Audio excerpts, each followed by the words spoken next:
కూటమి ప్రభుత్వం ఏర్పడి 9 నెలలు కావస్తుంది. ఈ 9 నెలల కాలంలో ప్రభుత్వం యొక్క పరిపాలన ఎలా సాగుతుంది, ఇచ్చిన హామీలు ఏ మేరకు అమలు పరిచారు, రాష్ట్రంలో ప్రజా సమస్యలపై ప్రతిపక్షాలు ఎటువంటి పాత్ర పోషిస్తున్నాయి అనే అంశాలపై ప్రముఖ సీనియర్ న్యాయవాది ఎస్వి రమణతో మా విశాఖ ప్రతినిధి వర్మ ఫేస్ టు ఫేస్.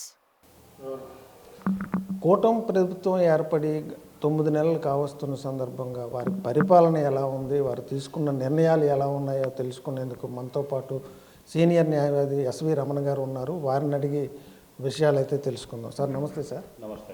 కూటమి ప్రభుత్వం ఏర్పడి 9 నెలలు కావస్తుంది. వారి పరిపాలన ఎలా ఉంది, వారు తీసుకున్న నిర్ణయాలు, వాళ్ళ పాలసీలు ఎలా ఉన్నాయి, ప్రజలు ఏ మేరకు వాళ్ళని బీబీసీ ప్రేక్షకులకు అందరికీ కూడా శుభాకాంక్షలు. ఎందుకంటే కూటమి ప్రభుత్వం వచ్చిన దగ్గర నుంచి ఆంధ్ర రాష్ట్ర ప్రజలు స్వేచ్ఛగా ఊపిరి తీసుకున్న మాట వాస్తవం. కూటమి ప్రభుత్వంలో ఒక మనకి ఘనమైన మార్పులు ఏంటంటే ఆగిపోయిన పోలవరం అయితేనేమనండి, రాజధాని విషయం అయితేనేమనండి, ఈరోజు నిధులు తేవడం, వాటి పనులు ప్రారంభించడం ఒక మంచి శుభ పరిణామం. అయితే ప్రజలకు కావలసిన అంటే ఏదైతే ప్రజలు కోరుకున్నారో ఏవైతే వెల్ఫేర్ స్కీమ్స్ అని వాటి మీద ఇంకా పూర్తిగా కూటమి ప్రభుత్వం దృష్టి సాధించలేదేమోననేది నా అనుమానం. ఎందుకంటే ప్రభుత్వం వచ్చిందా 9 నెలలు అయింది, మేము మర్చిపోయిన వాస్తవం. 9 నెలల దగ్గర నుంచి కూడా ఈ రోజుకి వైసీపీ నాయకులు అయితేనేమి వాళ్ళే ప్రభుత్వంలో ఉన్నట్టు ఈరోజు ఓపెన్గా వ్యవస్థని, పోలీస్ వ్యవస్థని అయితేనేమి, న్యాయ వ్యవస్థ అయితేనేమి, లేకపోతే పొలిటికల్ లీడర్స్ అయితేనేమి వాళ్ళు స్వచ్ఛందంగా మాట్లాడే తీరు చూస్తుంటే చాలా ఆశ్చర్యం వేస్తుంది. అంటే ఈరోజు సంఘటన తీసుకుంటే మాజీ ముఖ్యమంత్రులు జగన్మోహన్ రెడ్డి గారు వల్లభనేని వంశీ పరామర్శించడానికి జైలుకి వెళ్ళి పైకి వచ్చి ఆయన మాట్లాడుతున్న మాటలు చూస్తుంటే వ్యవస్థపై వాళ్ళకున్న ఎంత నమ్మకం ఉంది, అంటే వ్యవస్థ అంటే ఎంత అవహేళనగా వాళ్ళు భావిస్తున్నారు. అసలు వ్యవస్థలో దేనికోసం స్థాపించబడ్డాయి కూడా మర్చిపోయి, అంటే వాళ్ళు ఏమనుకుంటున్నారంటే పార్టీల మధ్యన ఏదో వారలా ఫీల్ అయిపోతున్నారు. ఇది కాదు. వ్యవస్థలు అనేవి అంటే ప్రజలకి బాగోగులు చూడడానికి, వాళ్ళ రక్షణ కొరకు ఏర్పాటు చేసినవి, అది కూడా రాజ్యాంగబద్ధంగా.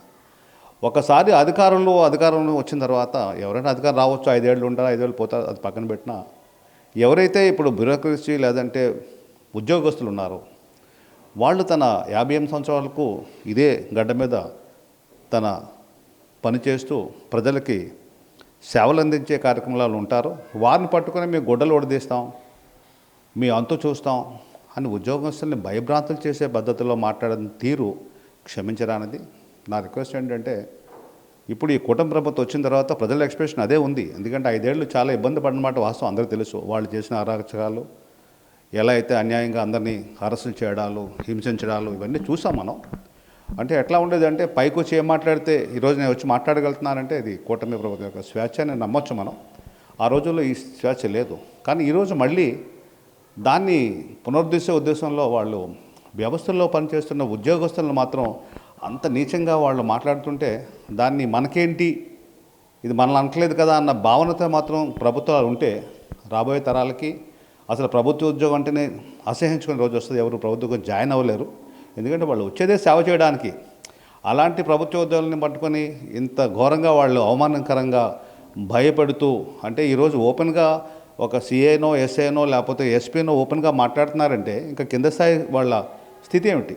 సార్ ఇదే ప్రభుత్వం రాకముందు కూటమి ఎవరైతే చంద్రబాబు నాయుడు గారు కానీ, లోకేష్ గారు కానీ, మా ప్రభుత్వం వచ్చిన తర్వాత ఇప్పుడు జగన్ గారు అయితే ఏ విధంగా మాట్లాడారో వాళ్ళు వారం చేసిన రోజులు కూడా ఉన్నాయి. ఇప్పుడు ఈ 2 పార్టీల మధ్య, ఈ 2 ప్రభుత్వాల మధ్య ప్రభుత్వ అధికారులు నలిగిపోతున్నట్లు అనిపిస్తుంది కదా. అంటే ఇప్పుడు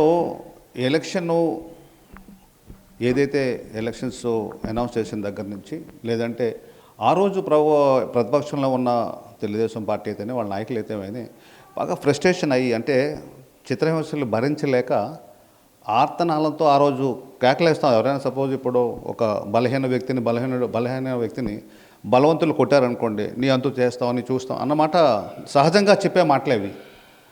ఆ రోజు ఆ బాధతో చెప్పిన మాటలు ఈరోజు ఇంకా మొదలవలేదు. 9 నెలలు కూడా కాకమునిపే మీరు అదే చెప్తున్నారు. ఇవాళ ఆయన ఏదో లాస్ట్ ఆఖరిన 6 నెలల్లో ఆయన చెప్పింది ఏం చెప్పాడు? ప్రభుత్వోద్యోగాలకి రిక్వెస్ట్ చేశాడు, మీరు మీ యొక్క పనితీరుని మెరుగుపరచుకోండి, 4.5 ఏళ్ళు మీరు ఎట్లా మమ్మల్ని సాధించారు, వేధించారు అంటే అందరినీ కాదు, అది కూడా ఎవరైతే వాళ్ళ తొత్తులుగా పనిచేస్తారో వాళ్ళతో మాత్రమే, వారికి హెచ్చరిక మాత్రమే ఆ రోజు పాటించారు తప్ప వాళ్ళ పేర్లే మేము రాసుకుంటా ఉన్నారు తప్ప, అది సహజమే. ఇప్పుడు ఏంటంటే ఒక ప్రభుత్వం ప్రతిపక్షంలో ఉన్నప్పుడు ప్రభుత్వం చేసే తప్పులు ఎత్తి చూపడం వాళ్ళ ధర్మం.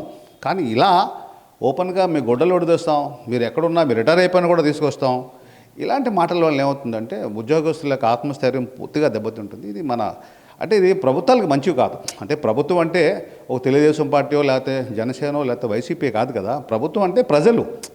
ఇప్పుడు ప్రజల యొక్క ఏదైతే ఈరోజు ఇన్ని గొడవలు అవుతున్నాయి, ఏదోదో మాటలు చెప్తున్నారు, ప్రజలకు ఇవో అవుతలేదు, మీ 6 సూపర్ 6 ఫెయిల్ అయ్యి ఉంటున్నారు, వాటి కోసం ఇలా వచ్చి మాట్లాడుంటే ప్రజలు హర్షించేవాళ్ళు. ఇప్పుడు సూపర్ 6 ఏదో ఫెయిల్ అయిపోతుందంటే రకరకాల కామెంట్లు, డిబేట్స్, సాక్షిలో కంటిన్యూగా ఇదే డిబేట్స్ హవహాలను చేస్తూ మాట్లాడుతున్నారు, బాగానే ఉంది. కానీ వాటి గురించి ఈరోజు పబ్లిక్లో ఎలా వచ్చి జగన్ గారు ఎంత ఉద్రేకంగా మాట్లాడుంటే కొంత హర్షించేవాళ్ళం. కానీ ఒక వల్లభనేని వంశీ ఆయన ఈ పవర్లో ఉన్నప్పుడు ఆయన చేసిన బిహేవియరు, యాటిట్యూడు, వాళ్ళ మాటలు ఆడవాళ్ళని హింసించి, ఆడవాళ్ళని అపహాసం చేసి వాళ్ళ యొక్క క్యారెక్టర్ని అసాసినేషన్ చేసిన పద్ధతి అది క్షమించడానికి. అలాంటి వ్యక్తికి ఈరోజు మీరు తప్పు చేశాడు, ఎందుకంటే అది ఉన్నాయి కాబట్టి. ఇప్పుడు ఏ ప్రభుత్వం కూడా ఊరినే దశలో ఇంకో విషయం తమ చెప్పాలేంటంటే, చంద్రబాబు గారు ఒక పద్ధతి ఏంటంటే ఆయన ఏనాడు కూడా ఒక ప్రాసెస్ లేకుండా పనిచాడు ఆయన. అంటే మా ప్రకారం మాకు అనిపిస్తుంది ఏంటంటే మా సొంత వాళ్ళు పార్టీ కార్యకర్తలుగా ఆయన సరిగ్గా న్యాయం చేయలేం, ఎందుకంటే ఎవరేమనుకుంటారో బెంగ ఆయనకి. సో సొంత చేయి కాల్చుకునే పద్ధతి ఆయనది. అలాంటి వ్యక్తి ప్రాసెస్ని లేకపోతే ప్రొసీజర్ని డీవియేట్ చేసి ఎవరిని అరెస్ట్ చేస్తారంటే మేము నమ్మం. ఆ నమ్మకం అయితే ఆయన మీద మాకుంది. ఈరోజు వల్లభనేని వంశీని అరెస్ట్ చేశారంటే ఖచ్చితంగా ఆధారాలతోనే అరెస్ట్ చేశారు, పక్కా ఆధారాలతో. ఎందుకంటే ఒక వ్యక్తిని భయపెట్టి, దళితుడైన వాడిని భయపెట్టి తీసుకెళ్ళి నువ్వు విత్డ్రా చేయించావే, మరి అది ఏం చెప్తున్నాడు ఆయన? నన్ను తీసుకెళ్ళి కిడ్నాప్ చేశారనే దానికి వాస్తవాలు కనిపిస్తున్నాయి. సో ఈరోజు అరెస్ట్ చేస్తే దాన్ని నువ్వు అంటే ఎట్లా? దీన్ని ఎలా ఎలా చేస్తాం? తప్పు ఇది మాత్రం చాలా తప్పు. ఇక మిగిలింది ఏంటంటే మీరు అన్నట్టు కూటమి ప్రభుత్వానికి ధన్యవాదాలు ఏం చెప్పాలంటే, మన ఆగిపోయిన పోలవరాన్ని మాత్రం మొదలుపెట్టడం, రాజధాని విషయంలో ఖచ్చితమైన నిర్దిష్టమైన ఉద్దేశాలతో ముందుకు వెళ్ళడం నిజంగా ఇది ఆస్వాదించిన విషయం. కానీ ఒక విషయం ఏంటంటే, మనం ఎందుకో ప్రజల్లో చిన్న అసంతృప్తి ఉన్నమాట వాస్తవం ఏంటంటే రైల్వే జోన్ను మనకి ప్రకటించిన దగ్గర నుంచి ఎప్పుడైతే మనకి యాక్చువల్లీ ఈ బైఫికేషన్ యాక్ట్లో రైల్వే జోన్ అనౌన్స్ చేసిన దగ్గర నుంచి ఎన్నో ఆశలతో ఉన్నాం మనం. అంటే రైల్వే జోన్ రావాలి ఎందుకు కోరుకున్నామంటే, ఎస్పెషల్లీ ఫస్ట్ దానికి కాన్సెప్ట్లో ముఖ్య ఉద్దేశం ఏంటంటే మనకి రిక్రూట్మెంట్స్ వస్తాయని. ఇంతవరకు భువనేశ్వర్ నుంచి ఏదైతే ఆ జోన్ నుంచే మనకి రిక్రూట్మెంట్ జరగడం, మనకు అన్యాయం జరుగుతుందని భావంతో అసలు రిక్రూట్మెంట్ ఒకటే ప్రధాన ఉద్దేశంగా మన రైల్వే జోన్ కోరడం జరిగింది. ఇక రెవెన్యూ కన్సర్న్ ఏంటంటే, రెవెన్యూ భారతదేశానికి సంబంధించింది అది, అంటే సెంట్రల్ గవర్నమెంట్ సంబంధించి రైల్వేస్ కాబట్టి మనకి ఆ రెవెన్యూలో భాగం వస్తుందని కాదంటే రైల్వే జోన్ వల్ల ఎంప్లాయ్మెంట్స్ క్రియేట్ అవుతాయి. మెయిన్ ఉద్దేశాలు అవి. ఇంకేంటంటే ఒకటి రిక్రూట్మెంటు, ఎంప్లాయ్మెంటు, టూరిజం. మరి ఎలా ఎక్కడ కూటమి వాళ్ళు ఎక్కడ తప్పుదం చేశారు నాకు అనిపించట్లేదు. కానీ మనకి కిరండోలు తీసేశారు, అరకుని తీసేశారు. చాలా బాధాకర విషయం ఏంటంటే, అరకు అనగానే మనకి విశాఖ జిల్లా గుర్తుకొస్తుంది, ఆంధ్రాలో ప్రత్యేక ఊటీ అంటాం దాన్ని. సో అలాంటి ప్రాంతాన్ని తీసుకెళ్ళి మీరు రాయగఢ డివిజన్లో కలిపేస్తే మరి ఇక్కడున్న ప్రజల మనోభావాలు ఏమిటి? మీరు ఇచ్చారు వాస్తవం, ఇచ్చింది పూర్తిగా ఇవ్వాలి. అంతేగాని అసంతృప్తిగా ఇప్పుడు ఏముంది మన దగ్గర 400 చిల్లర ఏదో కిలోమీటర్లే మనకి జోన్గా ప్రకటించారు, రిక్రూట్మెంట్ లేదు, రిక్రూట్మెంట్ సెక్షన్ మనకు లేదు. సో మరి ఈ సందర్భాన్ని మనం ఎట్లా దాన్ని డైజెస్ట్ చేసుకోవాలో కూడా అర్థం కావట్లేదు. ఫ్యూచర్లో కల్పించవచ్చు కదండి రిక్రూట్మెంట్ అనేది ఓన్గా. ఈరోజు ఎందుకు కల్పించలేకపోతున్నారు అంటే, ఫ్యూచర్ అనేది ఏంటంటే ప్రతిసారి మారదండి. అంటే భవిష్యత్తు అనేది ఏంటంటే ఈరోజు పునాది వేస్తేనే భవిష్యత్తు. పునాదే మీరు సరిగ్గా లేకపోతే పైన వచ్చి మీరు ఏం చేస్తారండి? మీరు చెప్తున్నారు, మనం చాలామంది అలా అంటే తృప్తి పడిపోతున్నాం మనం. అంటే నాయకులు ఏం చేస్తారని చాలామంది అనుకుంటున్నారు, కానీ లోపలైతే చాలా బాధగా ఉంది. ఎందుకంటే ఈరోజు మీకు రైల్వే జోన్ ప్రకటించినప్పుడు ఖచ్చితంగా రిక్రూట్మెంటు ఇంక్లూడింగ్ మనకు కావాల్సింది ప్రజల యొక్క మనోభావాలకు తగ్గట్టుగా ఇచ్చుంటే నష్టం లేదు. ఇప్పుడు మన ప్రాంతం మనకు ఇవ్వకుండా అటు కలపడంలో అర్థం లేదు. సో ఇది కొంత విషయం బాధ. ఎందుకంటే ఇప్పుడు ఇటు చూస్తే ఇక్కడ అక్కడ గుంతకల్తో ఆగిపోతుంది, గుంతకల్ నుంచి అటు వెళ్ళిపోతున్నాయి, సౌత్ సెంట్రల్కి వెళ్ళిపోతుంది. ఇటు చూస్తే తిరుపతి దాటితే సదరన్ ఈస్ట్కి వెళ్ళిపోతుంది. ఏ చూసినా ఏంటంటే మనకి ఇచ్చారన్న మాటగా అనిపిస్తుంది తప్ప, కాదంటే బిల్డింగ్లు వస్తాయి. బిల్డింగ్లు వస్తే ఏం చేస్తారు? అసలేం లేకుండా బిల్డింగ్లు ఒకటే ఇచ్చి మనకి ఇవాళ ఏదో శంకుస్థాపన చేస్తారు మొన్న, కరెక్టే, భవనాలు వస్తే ఎక్కడ రిక్రూట్మెంట్ ఎక్స్ట్రా అవుతుంది? మనకి రిక్రూట్మెంట్ ప్రాసెసే మనకు లేనప్పుడు, రిక్రూట్మెంట్ చేసుకోలేనప్పుడు, మళ్ళీ మనం ఆ డివిజన్ మీదే డిపెండ్ అవ్వాల్సినప్పుడు మన రిక్రూట్మెంట్ ఏముంది? మరి రైల్వే జోన్ యొక్క పరమార్థం ఏమిటి? సో ఇవన్నీ కొద్దిగా అసంతృప్త విషయాలు. మరి దాన్ని కుటుంబ ప్రభుత్వం కొద్దిగా దృష్టి సారించి, అంటే ఇప్పుడు పవర్ఫుల్గా ఉంది ఇవాళ చంద్రబాబు గారు కొంత మేర సెంట్రల్ గవర్నమెంట్ని ఆయన రిక్వెస్ట్ని మన్నించే స్థితిలో, అంటే ఆయన పొందే స్థితిలో ఉన్నారు కాబట్టి ఈ స్థాయిలో ఆయన మరి రిక్వెస్ట్ చేయాలని నా ఉద్దేశం. ఇక ఏంటంటే కుటుంబ ప్రభుత్వం వచ్చిన దగ్గర నుంచి అరాచకాలు లేవు. ఇంకా ఇంకొక విషయం చెప్పాలంటే ఇప్పుడున్న కూటమి ప్రభుత్వంలో అది కొంత నిరాశపరిచే విషయం ఏంటంటే చాలా భూములు, ప్రభుత్వ భూములు కూడా అన్యాక్రాంతులు చేసేస్తున్నారు వాళ్ళు. ఎలా అంటే గత ప్రభుత్వంలో ఉన్న ఉద్యోగులు, వాళ్ళ ఫేవర్లో ఉన్న మనుషులు ఈ రోజున వ్యవస్థను ఆపరేట్ చేస్తూ, ఎస్పెషల్లీ అసైన్ ల్యాండ్స్ కొన్ని వేల ఎకరాలు దళితుల దగ్గర నుంచి, వీకర్ సెక్షన్ నుంచి కొంతమంది చేతుల్లో, అంటే వైసీపీ వాళ్ళే మేము నమ్ముతున్నాం, వాళ్ళు ముందుగా ప్లాన్ చేసుకొని టైటిలింగ్ యాక్ట్ని ఆ రోజుల్లో అడ్డపెట్టుకొని, ఇప్పుడు 2-3 సందర్భాలలో చంద్రబాబు నాయుడు గారే స్వయంగా అధికారుల మీద అసహనం వ్యక్తం చేసే పరిస్థితి ఉంది. అంటే గత ప్రభుత్వం ధోరణిలోనే అధికారులు పనిచేస్తున్నారు అంటున్నారు. ఇప్పుడు మీరు చెప్పిన దాన్ని బట్టి అదే కారణం అంటారా? అదే కారణం. ఎందుకంటే వాళ్ళు తెలుస్తుంది మరి ఎందుకు దాన్ని కంట్రోల్ చేయలేకపోతున్నారో మాకైతే తెలియట్లే. ఎందుకంటే మరి ఈ కూటమిలో ఉన్న పెద్దలందరూ ఒకళ్ళకొకళ్ళు సహకరించుకోవట్లేదా, లేకపోతే ఇంకేమైనా ఉన్నాయో ఉన్నదంటే అర్థం కావట్లేదు. కానీ అసైన్ ల్యాండ్స్ విషయం అయితే మాత్రం చాలా ఘోరమైన పరిస్థితి ఉంది ఈరోజు. అంటే ఒక సమయం వస్తుంది ప్రభుత్వం దగ్గర ఎలాంటి భూమి ఉండదు, అది అన్యాక్రాంతం అయిపోతున్నాయి. ఏం చేస్తున్నారు అంటే వాళ్ళు దళితుల దగ్గర అసైన్ ల్యాండ్స్ పట్టాలు తీసేసుకొని వాటిని ఒక స్కామ్లా తయారు చేసేసి ఎలా చేస్తున్నారంటే ఇందులో కొంతమంది రెవెన్యూ అధికారులు కూడా కుమ్మక్కయ్యారు.